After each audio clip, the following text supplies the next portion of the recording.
Tout le monde connaît Sonic, le célèbre hérisson qui déboula comme un éclair sur le marché du jeu vidéo au début des années 90. Une série aussi populaire ne pouvait qu'engendrer des titres dérivés dont le gameplay n'a plus grand chose à voir avec l'original.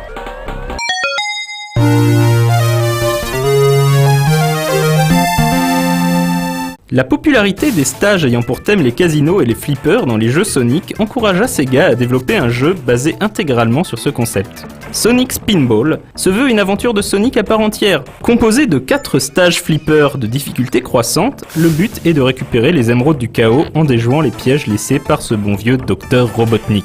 Évidemment, c'est Sonic qui fait office de bille. Loin d'être aussi bien réalisé que les jeux de la série principale, notamment au niveau de la fluidité de l'animation, Sonic Spinball reste un jeu attachant qui ne fait pas honte au hérisson bleu.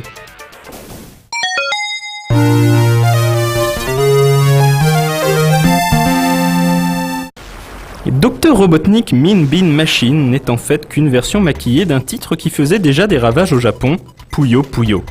Ceci dans le seul but de rendre plus facilement exportable ce titre totalement inconnu hors de l'archipel nippon.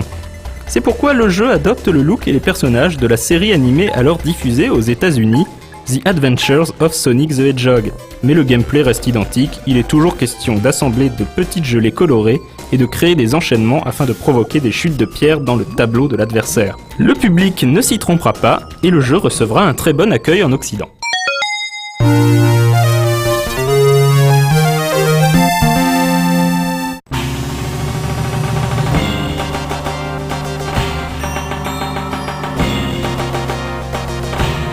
Tout comme le Mega CD comptait Sonic CD parmi ses titres de lancement, la Mega Drive 32X eut également droit à son titre tiré de l'univers de Sonic, mais sans le hérisson lui-même.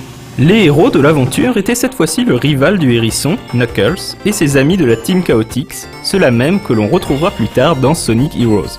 Chaotix proposait un gameplay original. On jouait en fait 2 personnages dotés d'anneaux, reliés entre eux par une sorte d'élastique. Pour venir à bout des niveaux du jeu, il fallait utiliser au mieux les propriétés des anneaux pour augmenter sa vitesse ou se propulser dans les airs. Pas évident à maîtriser, Knuckles Chaotix proposait de très beaux graphismes et une bande-son funky des plus agréables à l'oreille. Il était également jouable à 2 simultanément. Hélas, l'échec de la 32X a empêché le jeu de rencontrer le succès qu'il méritait. Et même si de nombreuses compilations Sonic sont sorties jusqu'à aujourd'hui, on ne trouve Knuckles Chaotix sur aucune d'entre elles.